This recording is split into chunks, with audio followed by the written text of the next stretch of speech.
We want justice. We want justice. We want justice. आज होने का जो मकसद है वो ये है कि कम से कम 7 तारीख को जो स्कूल खुले हैं, लेकिन बदकिस्मती से आपको पूरे स्टेट में सिर्फ एक स्कूल मिलेगा जहां का अभी भी गवर्नमेंट को कोई पता नहीं कि यहाँ कोई ड्यूटी करने आता है या नहीं।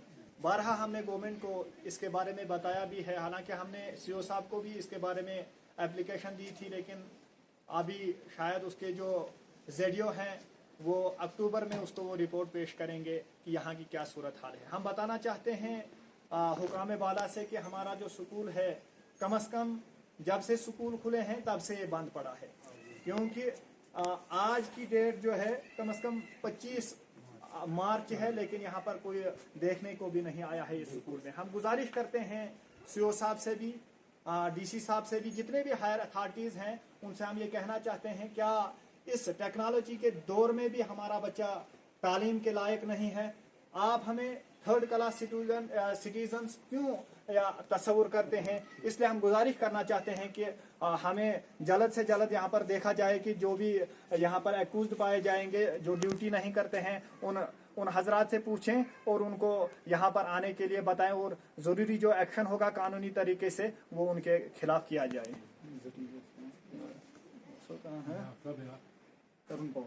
हमारे जो यहाँ पर टीचर हैं वो हैं रेखा ठाकुर हैं और विजय कुमार है। ऐसा सुनने में आया है कि जो रेखा ठाकुर साहिबा हैं उनका कोई वहाँ सीओ ऑफिस में शायद उनका हस्बैंड वहाँ पर काम करता है। उसी के बलबूते पर मुझे लगता है कि इतना सारा कुछ जो कर रहे हैं, हमें जो सता रहे हैं, ये कभी भी बर्दाश्त नहीं होगा। और हम इसके अलावा बताना चाहते हैं कि अगर ये मसला हल नहीं हुआ, उनका अगर यहाँ पर आर्डर नहीं कर जाए तो हम प्रोटेस्ट खड़ा करेंगे, हम तहसील ऑफिस में जाके फिर अपना धरना शुरू करेंगे। और ये चीज जरूरी है, इसीलिए हम इंसाफ की गुहार लगा रहे हैं कि हमें इंसाफ मिलना चाहिए। और यहाँ पर टीचर आने दूसरा कोई टीचर यहाँ पर दूसरा कोई एक विजय कुमार है और दूसरा हमारे यहाँ पर रेखा ठाकुर साहिबा हैं। उन दो की मतलब यहाँ पर पोस्टिंग है। एक महीने से वो जब से स्कूल खुले हैं तब से गैर हाजिर है यहाँ पर। कोई या तो उनसे पूछा गया था कि आप ड्यूटी क्यों नहीं दे रहे हो, या तो उनको कोई पॉलिटिकल बैक है। हम डीसी साहब से ये गुजारिश करते हैं कि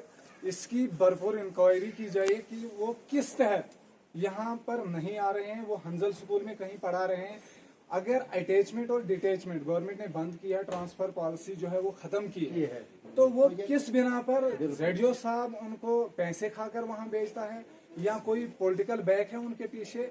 हम डीसी साहब से गुजारिश कर रहे हैं कि वो इसका अजाला करें, इसकी भरपूर इंक्वायरी की जाए कि किस तहत वो हंजल में जाकर पढ़ा रहे हैं। और एक स्कूल को टोटली जम किया गया। हमारे बच्चे क्या वो एजुकेशन के हकदार नहीं है? क्या इंडियन कॉन्स्टिट्यूशन हमें ये हक नहीं देता कि हम एजुकेशन हासिल कर सके? यहाँ गरीब आवाम है, बच्चों को बाहर नहीं पढ़ा सकते। अगर सहूलियत दी है गवर्नमेंट ने, हर 1 किलोमीटर के अंदर एक स्कूल खोला गया है ताकि छोटे छोटे बच्चे जो हैं वो किसी खतरे के बिना अपने ही गांव में एजुकेशन हासिल कर सके। लेकिन हमें इस जदीद दौर में भी एजुकेशन से महरूम रखा गया। 1 महीने से स्कूल किसी ने नहीं खोला, कोई जेडीओ या तहसीलदार यहाँ इंस्पेक्शन के लिए नहीं आ रहे हैं। हम अब डीसी साहब से गुजारिश कर रहे हैं कि इसकी भरपूर इंक्वायरी की जाए, दोनों टीचरों को या तो सस्पेंड किया जाए, और अगर 2-3 दिन के अंदर इस चीज की इंक्वायरी ना की जाए, हम बच्चों को लेकर तहसील हेडक्वार्टर पर जाकर प्रोटेस्ट करेंगे, भूख हड़ताल पर बैठेंगे। या तो हमारे इस स्कूल को फंक्शन किया जाए या फिर इसको बंद ही कर दो, जला दो, हमें जरूरत ही नहीं।